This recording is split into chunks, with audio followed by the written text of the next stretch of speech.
So, okay, here we are. So this class will probably be, as I said, about a half an hour. I think. I don't know. It might be a little disjointed because I'm a little disjointed and but there's some really I think some really interesting things to learn. And it's a very what I'm going to teach you today is a very women focused kind of an approach to this. But to get there, we're going to have to talk about men a little bit also. So this week's parsha is called Shalach, and Shalach means send. Like today, if in Israel, if you want to send a package, that's mishloach. So you can hear shalach, mishloach, like it's the common everyday Hebrew word for to send, lishloach. That's the name of this parsha, and it's found. Oh, it this parsha covers the book of Numbers, the book of Bamidbar, chapter 13, verse 1 through chapter 15, verse 41. Okay. And the big story here is what's getting sent. Moshe sends 12 spies to the land of Israel, which is Canaan there. 40 days later, the 12 spies return. They are carrying these huge clusters of grapes, a pomegranate, a fig that are all outsized. And they are reporting on this lush and bountiful land that they found. But 10 of the 12 spies warn that the inhabitants of the land are giants and warriors that they will never be able to overcome. And there are two of the spies that insist that the land can be conquered because God promised that the land could be conquered, and that is Caleb and Yehoshua, Caleb and Joshua. Okay, the people, it's not really all the people, but the people hearing this were very dis well, they were freaked out. Okay. And they said, no, let's go back to Egypt because at least in Egypt we had food and so on and so forth. And God's not happy with that. And he says, I am going to delay your entry into the land for 40 years, during which time the men of the generation will die out in the desert. I'll have a lot more to say about that in a minute. Um, there's a group of the Israelites who are remorseful and they try to storm the borders of the land, and they are wiped out by the Amalekim, the Amalekites, and the Canaanites, and that's all over. There's also in this parsha the laws regarding offerings that don't have animals, meal, wine, and oil. The laws about that. The mitzvah to consecrate a portion of challah dough, and that's a whole other story that we the whole thing about challah, what it actually means. But anyway, that's in this week's parsha. There's also a small story about a man who violates Shabbat by gathering sticks, and he's put to death. And also in this parsha is God's instruction to place fringes, tzitzit, on the corners of a garment in order to remember and fulfill all of the mitzvot.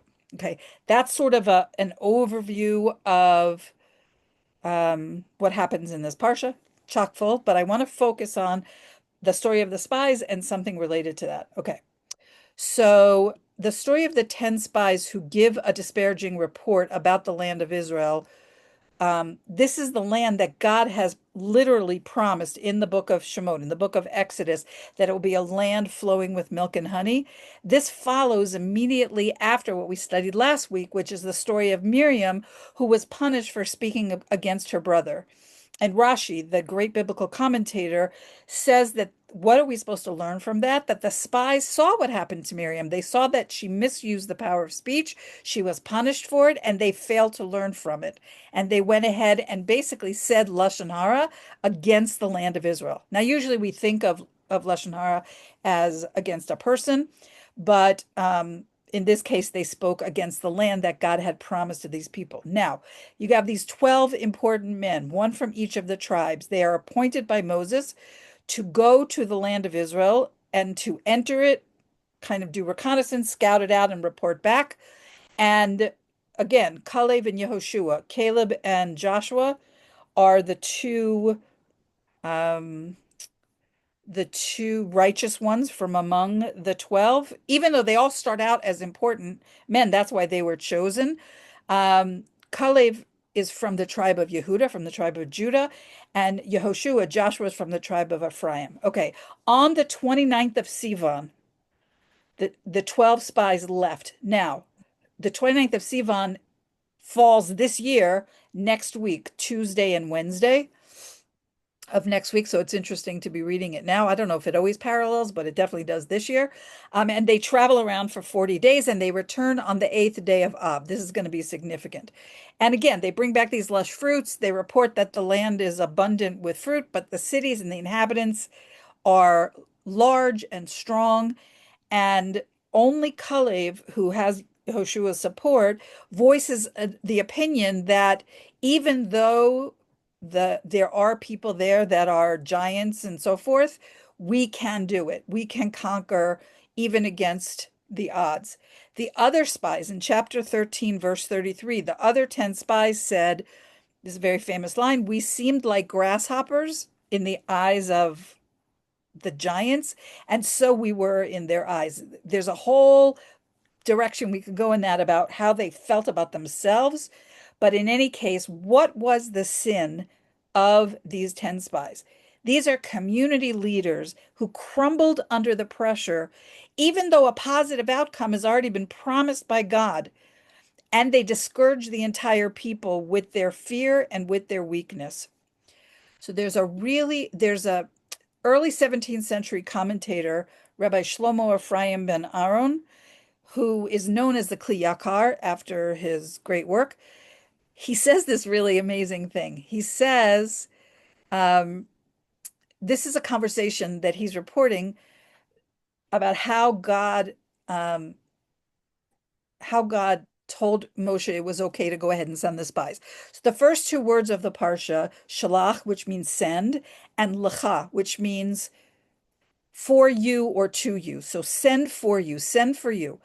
The idea behind this is that God is saying, I don't think you should do this, but if you're going to do it, you send for yourself these 10 spies. Okay. So this is what he says, according to the Kli Yakar. With my knowledge, it's God talking to Moshe, from seeing into the future, it would be better to send women who cherish the land because they don't count its faults. But for you, Stefan, Lecha, what's my that? estimating, Magda, you asking me a question? No. Okay. Um, but for you, lecha, shalach lecha, with your knowledge, if you think they, and that is in the Hebrew masculine, are fit and the land is dear to them, meaning they would cherish it, then send men. Therefore, send for yourselves according to your level of knowledge, men. But according to my level of knowledge, God says, it would be better to send women. I find that fascinating. And when the 10 spies come back and they speak against Israel, basically mass hysteria breaks out. And what was the date? They came back on the 8th of Av. On the 9th of Av, they address the assembled. And the 9th of Av, this may ring some bells for you, is Tisha B'Av. Okay. This event was the first of several major tragedies to befall the Jewish people on this date for the rest of history for now. From the destruction of both temples happened on the 9th of Av. So first we have the bad report of the spies. The destruction of each of the temples happened on the 9th of Av. The expulsion of the Jews from Spain in 1492 happened on the 9th of Av. And here's a story that's in our time. And this is a little political, so it's only going to resonate for you if you are right leaning. But I don't remember the year, 2016, whenever Obama was elected. Okay, who Obama was a junior senator with very little political experience. He there was in the summer there he gave a speech at the Democratic National Convention, skyrocketed to prominence and became the Democratic candidate. What year was this? Somebody remember? Anybody remember 2014, 2016, 2008? I don't remember. 2008. I think it was 2008. Okay. 2008. Yeah. Okay, 2008. The day that he gave that speech, that changed his political profile and put him on a trajectory to become the next president of the United States was Tisha B'Av. I find that spiritually significant. Anyway, so on this original ninth of Av, the first one, if you look in the book of Numbers, chapter 14, verses 29 and 30, God declares a decree of death. Okay. He says, in this desert, your corpses shall fall, your entire number, all those from the age of 20 and up who were counted because you complained against me. Now, I have to be very clear.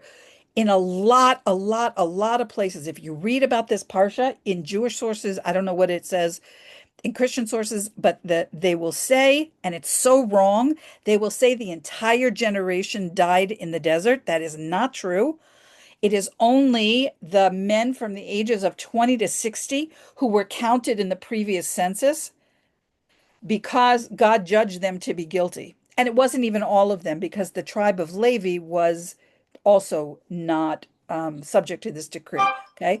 So in this desert, your corpses shall fall, your entire number, all those from the age of 20 and up who were counted, because you complained against me, you shall not come into the land concerning which I raised my hand that you would settle it, except Kalev ben Yefuneh, Caleb, and Yehoshua the son of Nun, Yehoshua ben Nun. Okay, that's in this parsha, the book of Numbers 14, 29 and 30. So I told you it's often written that the decree was to the entire generation to die in the desert.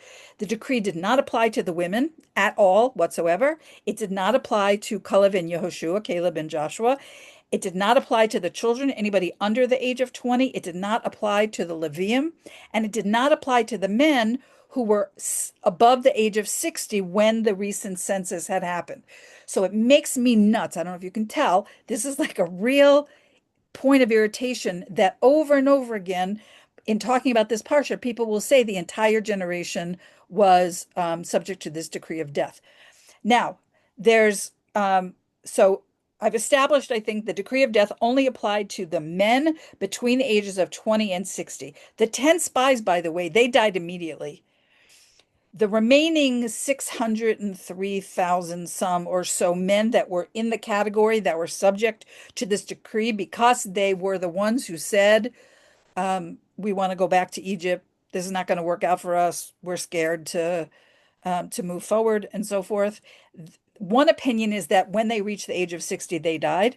But there's another tradition which I find like so much more dramatic, and it's this, that every year on Erev Tisha B'Av, that is to say, the night before Tisha B'Av, the men who were subject to this decree dug a grave for themselves and they slept in it that night, the night of Tisha B'Av. And in the morning, a certain percentage of them did not wake up. And so it continued for 40 years. Okay. This is why, if you think about it, I want to make sure you understand that before the whole thing with the spies, the nation was on the precipice of entering the Holy Land. And they sent these spies sort of like, I don't know, like when you buy a new house and you send a home inspector, like just before you're going to move in or something like that. Like they were on the verge of entering. They were held back for 40 years because of this decree, because even the men who were 20 in that year had to age to 60 and die in the desert. Okay. So that's why this is why it took them 40 years. Okay. Now, let's talk about this business with this group of 10 men. It is not the first time that a group of 10 men acted together to commit a sin. Is there anybody who wants to take a stab at identifying another time that a group of 10 men acted together and did something bad? Was it the sons of Korah? No, something before that.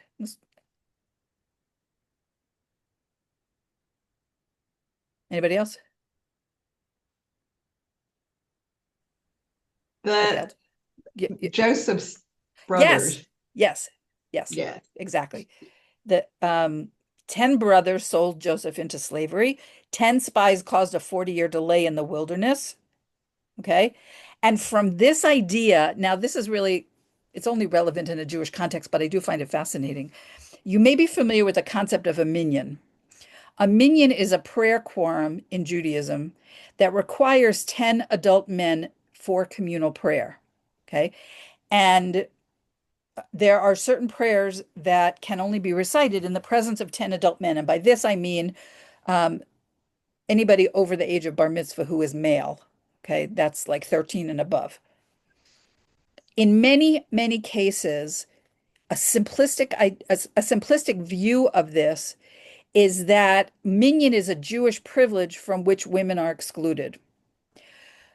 However, the correct understanding is that it's actually a correction. It's a spiritual correction for the damage that these two groups of 10 men did. 10 brothers of Joseph sold him into slavery. 10 spies caused a 40-year delay in the wilderness. Now it's going to take 10 men praying together to properly worship Hashem. And I find that I just find that incredibly like when one is in the Jewish world, it can look like, well, women don't count in a minyan. Well, yeah, we don't count in a minyan because we don't need to do the spiritual work that a minyan needs to accomplish because we're not guilty um They of did. the whole reason why a minyan exists in the first place. Okay. Now, I want to connect this to something that you know, we'll talk about this later, but like I don't know what's going to happen and if I'm going to get to see my family in America. But theoretically, when this piece of Parsha occurs, I will be in America, and I didn't want to miss it. And it connects to this idea of women caring about the land more than the men. And so this is the story of the Benot Tzelefchod. This we find in Parshat Pinchas, chapter it's in Bamidbar in the book of Numbers, chapter 27, which this year will be read on July 19th when with God's help, I will be in America. Okay, so there's these five daughters. They are known collectively as the Benot Tzelefchad. What does that mean? They are the daughters of Tzelefchad. Who is Tzelefchad? He was uh, one of the men who died without sons. And the story is about what his daughters did in order to ensure that they were treated fairly regarding inheritance when it came time to distribute the land of Israel. Okay, so in those days, Power off. what's that? Not for me. Okay. Power In those, induction mode. Linda, can you mute yourself? I'm sorry. I didn't realize it wasn't. No problem. Okay. So in those days, each tribe was assigned a portion of the land. Okay. So even today, when you drive around Israel, there are signs that say you are now in the portion of Benjamin. I live in the portion of Yehuda, Judah. Okay. And up north, like near the Tel Aviv area, that was the portion that was assigned to the tribe of Dan. And I don't know all of them, but each place in Israel is the inheritance of a different tribe. Okay. So what would happen is the tribe gets this plot of land and they subdivide it, and each family led by a man gets a certain like tract of land. Okay. But I've told you that the father, Tzelefchad, he died and he only has daughters. So now his daughters are concerned about what's going to happen with them. They want to make sure that they get some inheritance in the land because they're not stapled to a man at this stage. Okay. But they so loved the land of Israel that they insisted that they be given their inheritance despite the fact that they had no brothers and they didn't have a father. So in introducing them, the Torah traces their lineage back to Joseph, because it's making a connection that Joseph loved the land so much that you remember that he had his brothers take an oath that when they would leave Egypt, that they would carry his bones out on their way to Israel. And that's how much the parallels, that's how much these Benot Tzelefchad, the daughters, loved the land. It was like a family tradition. Okay. So the father dies in the wilderness. He has no sons. And so they decide, you may remember that at this time there was like the judicial system had a judge over 10 people. And so they first approached the judge that's appointed over 10 people to get a ruling on their request that they be given a piece of land in Eretz Israel proper. And that judge said, I don't have an answer for that. And they referred them, sort of the kick the can down the road, or referred them to the next highest court, which is the judges over 50 people, who also declined to answer. And they referred the daughters to make their case in front of the judges over 100 people, and then the judges over 1,000 people. And eventually they made their way to Moshe himself. And Moshe said, I don't know the answer to this question. I don't know what happens in a case like this. Let me ask God.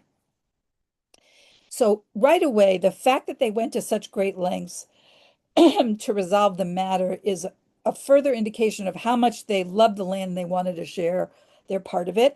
And they are said to have made a very clever argument. Okay. So one of the clever things that they did was to raise their case when Moshe was teaching about the subject of inheritances. So it was already sort of on the table, so to speak.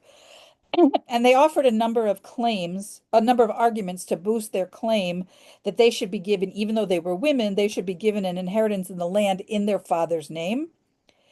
And one of the arguments that they gave, it's a little complicated in Jewish law, but I'll try to say it, is that their mother, who we don't know anything about her, but she was apparently in the picture, that if girls are not considered heirs, then their mother should be married in a levirate marriage with one of their uncles, and then she might still bear a son. But Moshe says, well, your mother had children. She had daughters. She had these 5 daughters, and therefore she's not eligible for a levirate marriage. Okay. So they say, now, in every description of these Benot Tzelefchod, of these 5 righteous sisters, they are righteous and learned women. And so that they argue that, well, if the status of a daughter is equal to the status of a son for disqualifying their mother for a levirate marriage, shouldn't that rule also apply for inheritance? So this is when they seem to have confounded Moshe. And he goes to talk to Hashem. And one of the reasons is because he wants the judges, the judicial system that has been set up, who do, if they get a case and they don't know how to resolve the case, to ask a higher court for judgment, for guidance. So he's demonstrating that. Okay. And this is only one of 2 cases that we have recorded where Moshe brings a case before Hashem. The other is the case that we studied last week about Pesach Sheni, the second Passover. What happens 30 days if later if somebody is not able to partake in the Passover sacrifice. Anyway, so there's an opinion that Moshe himself was sure that, okay, this is a legitimate claim. They should be given a portion in the land, but they weren't sure if they should be given a double portion, because a double portion of land went to the firstborn son, okay, because their father was a firstborn. But there's another opinion that having to go to Hashem was a punishment for Moshe, because he was getting a little arrogant and thinking that he could resolve everything. And so he was sent a case where the law is not clear. But in any event, he goes to Hashem, and Hashem answers that the daughters have argued correctly, and they are rewarded with a double portion in the land. And they have this law of inheritance, that in the place where there is no son, that a daughter inherits, recorded in their name. So there's a midrash that says, how different were the women from the men at that time in Israel's history? The men said, let us make a captain and let us return to Egypt. That refers to the incident of how the men reacted to the spies. But the women demanded, give unto us a possession in the land. Okay. So in this story, it says there's a midrash that says it was there, meaning when the men said, we don't want any part of this dangerous land, and the women said, no, we want to go and give us a portion. It was there that the men broke down the fences and the women built them up. Okay. The praises for these women, these Benot Tzelefchod in rabbinic literature are really quite dramatic. They are referred to, I'm not going to use the Hebrew words, but I'll just tell you, as wise women, as explicators of the Bible, as righteous women. Um, and we also find in connection with their story, this midrash that says they, that is the daughters, teach that the compassion of God is not like the compassion of men. The compassion of men extends to men more than to women, but not thus is the compassion of God. His compassion extends equally to men and women and to all, even as it is said, the Lord is good to all and his mercies are over all of his works. That's from the book of Psalms, chapter 145, verse 9. Okay. What's interesting about this is who's saying all these praises about the Benot Tzelefchad? It's rabbis, it's men who, through their words, they're ascribing to women in this midrash, like being critical of the men. And I wanted to tell you, there's also, I forgot to pull this out. Hang on. There's a children's book about their story. It's called But God Remembered. I don't even know this. It's stories of women from creation of the promised land, but their story is in here, a version for kids, a version of the daughters of Shelach. And that was so cool, Rivka. You like reached into the wall and you pulled that Oh, book out of you know what? You know, I have this fake background, right? I'm not actually in Jerusalem. And my bookshelf's right there. Okay. That that concludes the Torah piece. So I'm happy to answer any questions if you have on that. And then I will shut off the recording and then I will share some of my thoughts about the war with Iran and hear what you guys have to say. Maybe should I leave the recording on for this part? I'm not sure. Um, maybe maybe what I want to say, I'm going to leave the recording on for, and then the discussion part, I will shut it off. Okay, so I hope that hung together, by the way. Donnie, you want to say something? Oh, I'm ready to jump in discussing the portion and everything. So yes, it all connected in for Okay, sure. okay, good. Go ahead. All right, so let me tell you, it is unsettling and it's very inconvenient. Like everything in Israel right now, except for like grocery stores and restaurants that have takeout food and health, like health clinics and stuff, pretty much everything is closed. So, um, which means I don't get to go to the pool, which I was 2 weeks into my summer pool schedule, and that is very important to me. And I really miss that. Okay. But there's an opportunity here for all of us to understand that Hashem runs the world. I say that all the time. To work on our emunah in Hashem and to learn not to rely on, I've taught you this before, but I'm going to say it again. Kochi ve'otzem yadi. This comes from the book of Devarim, the book of Deuteronomy, chapter 8, verse 17.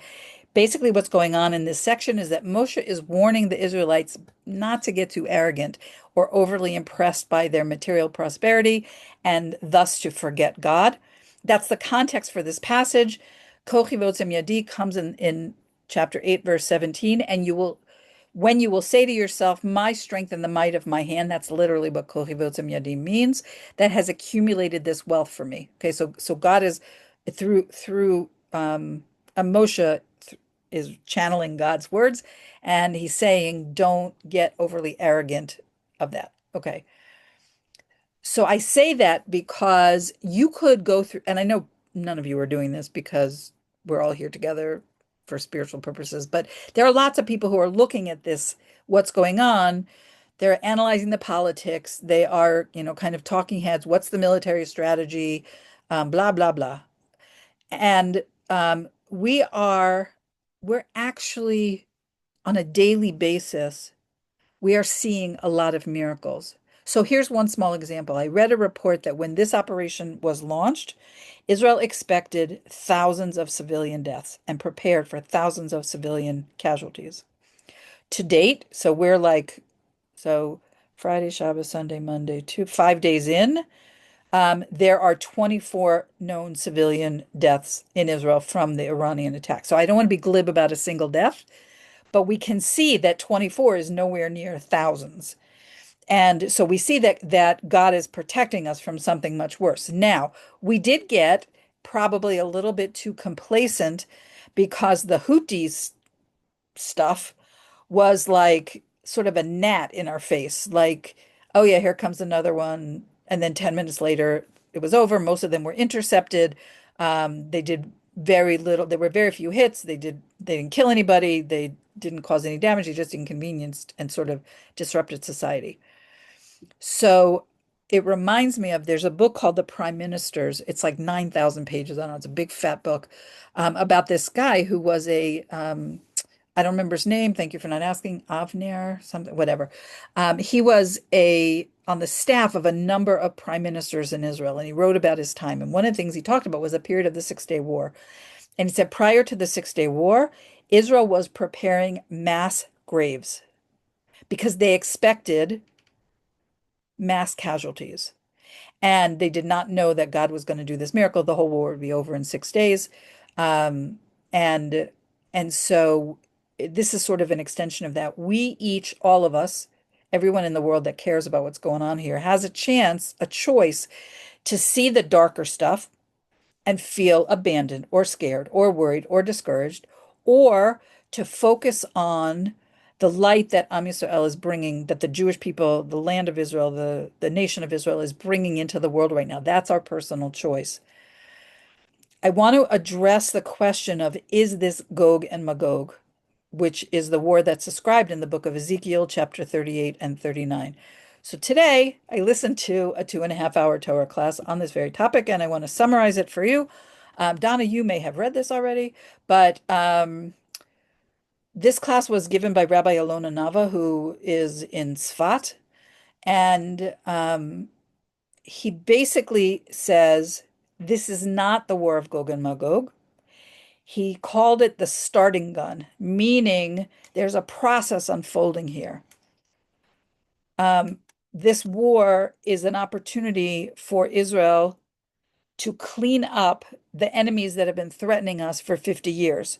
So Hamas, Hezbollah, the Houthis, and all of the terror proxies that have been literally physically surrounding Israel for all of this time, they are all instruments of Iran, and Iran's been kind of running the show.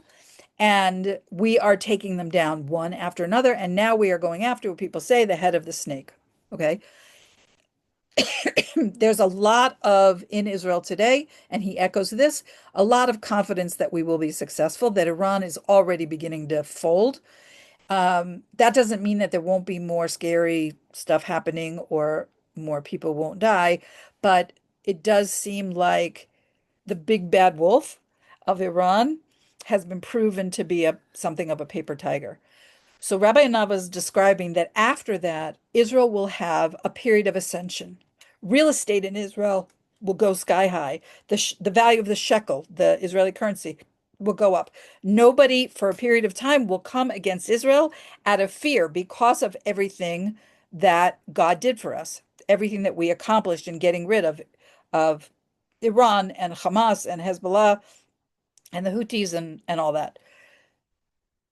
But he also spoke about how connected to that, in this time, there's an unprecedented number of converts and people coming from outside the Jewish people wanting to connect to the Jewish people. Because these holy sparks, and I'm talking to you guys now, are drawn to Israel and Torah. It's like all part of the messianic process, as I've said many times, that this Torah awakening among non-Jews is um, is people choosing to align with the God of Israel. Okay, so that's sort of the good news. And then he says, that he doesn't know if that's going to last a month or 4 years or something like that. But then comes Gog. Who is Gog? So he sort of hinted, but he didn't explicitly say, but he said Gog is a leader of Magog. So it's not the war of Gog and Magog is not two leaders. It's Gog, the leader of Magog. So he strongly hints about who it is, but he doesn't say. But he says it's someone who is right now a friend of Israel's, and who will turn on us because we will be perceived as having too much power, too much money. Gog will align many other nations against us and will come to attack Israel. And that will be the war of Gog and Magog. So it's not this. You understand? This is like the lead up to the big war. And he's speaking right out of the book of Yechezkel, the book of Ezekiel, that war, God will fight that war. We, the Jewish people, will not have to do a thing. It won't be our planes. It won't be our soldiers. Um, it won't be a war like conventional. I don't even know if what you call right now is conventional warfare, but that It's there will be not. That's what I was just going to say. It's going to be beyond what we're seeing right now. That's like correct. incredible because Right. He's it's so so amazing miracles, even bigger than what we saw in Egypt. And he reminded people that the plagues that descended on Egypt did not just happen in Egypt. When the water in Egypt turned to blood, the water all over the world turned to blood. When the frogs took over the land of Israel, of Egypt, that happened in every country. When the water split, when the sea split for the Israelites to walk through, the water everywhere in the country split. We don't often everywhere in the world, I'm sorry. We don't often talk about that, but he said because these are godly miracles. This is not, I mean, Moshe did not create that, right? So he says at that time it will be scary that there'll be no place in the world that is safe. And actually, Ada, I was thinking of you because he specifically said, like, even people in New Zealand won't be safe. There will be an enormous earthquake, he said, that will shake the whole world, and millions of people will die. That's the bad news. What's the good news? He tells us how to survive. He says the way to survive is to cling to God, to study Torah, to pray, to say Psalms, to be careful about speaking Lashon Hara, to do good things for other people. And he says that the safest place in the world will be the land of Israel, and it will be scary, but nothing will happen to destroy Israel, and there will be these huge miracles. So that's sort of what I prepared, which I actually there's another rabbi that I follow. I'm sure I've mentioned him to you before, Rabbi Mendel Kessen. He also has a 2 hour lecture from this week on the messianic implications of what we're living through. But I didn't listen to that yet, so I don't have anything to say about that. So obviously, Rabbi Anava has plenty of Torah sources, but I'm sure that his scenario is not the only one.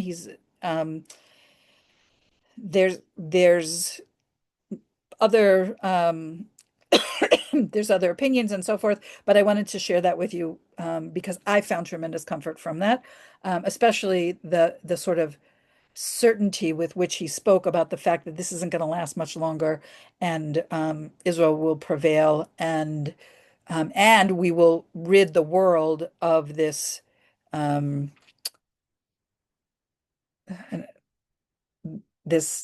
what has been terrorizing the entire world for at least 50 years. Okay, I'm going to stop the recording here, and then we have like 20 minutes, and I'm happy to answer your questions. Just give me 1 minute.